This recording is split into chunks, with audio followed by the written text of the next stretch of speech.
Ballot paper രീതിയും electronic voting മെഷീനുകളും തമ്മിലുള്ള ചർച്ചകൾ ജനാധിപത്യത്തിലെ സ്വകാര്യതയെക്കുറിച്ചുള്ള സുപ്രധാന ചോദ്യങ്ങൾ ഉയരാൻ തുടങ്ങിയത് നരേന്ദ്രമോദി അധികാരത്തിലേറിയതിനു ശേഷമാണ്.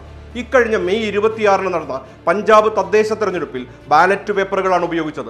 ഇലക്ട്രോണിക് വോട്ടിംഗ് മെഷീനുകൾ ഉപയോഗിക്കാത്തതിനെതിരെ സുപ്രീം കോടതിയിൽ ഹർജികൾ സമർപ്പിക്കപ്പെട്ടിരുന്നുവെങ്കിലും തെരഞ്ഞെടുപ്പ് പ്രക്രിയ പുരോഗമിച്ച ഘട്ടത്തിൽ ഇടപെടാൻ കോടതി വിസമ്മതിക്കുകയായിരുന്നു.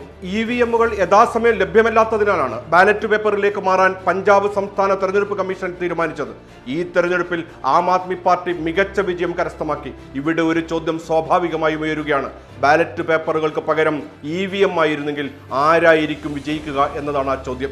EVMനെ മറയാക്കി അട്ടിമറി വിജയം BJP നേടുന്നുവെന്ന് ഉന്നയിക്കാത്ത പ്രതിപക്ഷ കക്ഷികൾ രാജ്യത്തില്ല. അത്രമേൽ സംശയത്തിന്റെ മുൻപിലാണ് EVM ഉള്ളത്. ഈ വേളയിൽ ബാലറ്റ് പേപ്പർ രീതിയുടെ ഗുണങ്ങൾ എന്തെന്ന് പരിശോധിക്കാം. വോട്ടർക്ക് താൻ ചെയ്ത വോട്ട് ഏത് ചിഹ്നത്തിനാണെന്ന് നേരിട്ട് കാണാനും അത് ബാലറ്റ് പെട്ടിയിൽ നിക്ഷേപിക്കുന്നത് ഉറപ്പാക്കാനും കഴിയുന്നു. ഇത് വോട്ടർമാരിൽ കൂടുതൽ വിശ്വാസം ജനിപ്പിക്കുന്നു. വോട്ടെണ്ണൽ സമയത്ത് ഓരോ ബാലറ്റും നേരിട്ട് എടുത്തു പരിശോധിക്കുന്നതിനാൽ സാങ്കേതികമായ കൃത്രിമത്വങ്ങൾ നടക്കില്ലെന്ന ബോധ്യം രാഷ്ട്രീയ പാർട്ടികൾക്കും പൊതുജനങ്ങൾക്കും ഉണ്ടാകുന്നു. സാങ്കേതിക അറിവില്ലാത്തവർക്കും എളുപ്പത്തിൽ മനസ്സിലാക്കാവുന്നതും വോട്ടിംഗ് പ്രക്രിയയിൽ ഉടനീളം നിരീക്ഷകർക്ക് കൃത്യമായി നിരീക്ഷിക്കാൻ കഴിയുന്നതുമായ രീതിയാണിത്.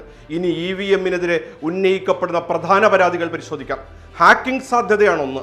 EVMകൾ ഹാക്ക് ചെയ്യപ്പെടാം എന്നും വയർലെസ് സംവിധാനങ്ങൾ വഴിയോ അല്ലെങ്കിൽ മെഷീനിലെ ചിപ്പുകളിൽ കൃത്രിമം കാണിച്ചോ വോട്ടുകൾ മറ്റൊരു സ്ഥാനാർത്ഥിക്ക് അനുകൂലമായി രേഖപ്പെടുത്താൻ സാധിക്കുമെന്നും ആരോപണങ്ങൾ ഉയരാറുണ്ട്. മാനിപ്പുലേഷനാണ് രണ്ടാമത്തേത്. വോട്ട് ചെയ്ത സ്ഥാനാർത്ഥിക്കല്ലാതെ മറ്റൊരാൾക്ക് വോട്ട് വീഴുന്നു എന്ന തരത്തിലുള്ള പരാതികൾ പലതവണ ഉയർന്നിട്ടുണ്ട്.